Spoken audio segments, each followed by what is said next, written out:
Terima kasih Anda masih bersama kami di Sumatera Selatan hari ini. Dan berikut informasi selanjutnya. Menurunnya status PPKM Kota Palembang dari level 4 ke level 2 berdampak positif pada industri kecil dan menengah atau UMKM.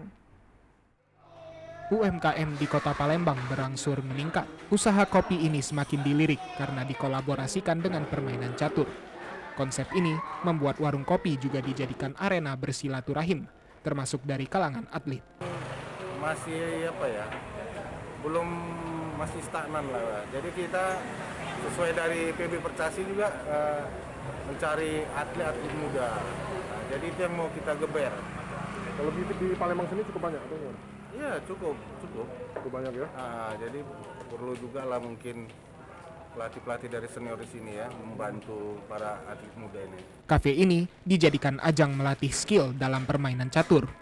Sejumlah pecatur profesional sering berkunjung ke sini untuk berlatih. Kompetisi catur? Sudah. Juara apa biasanya? Juara 5 beragu Piala Gubernur. Oh, Piala Gubernur.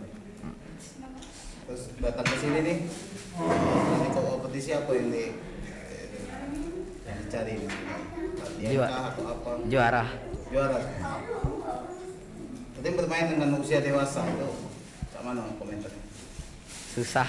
Susah ya? Susah. Apa ceritanya? Karena mungkin mereka lebih berpengalaman, lebih sering main catur dan lain-lain. Adi Gunawan, TVRI Sumsel melaporkan.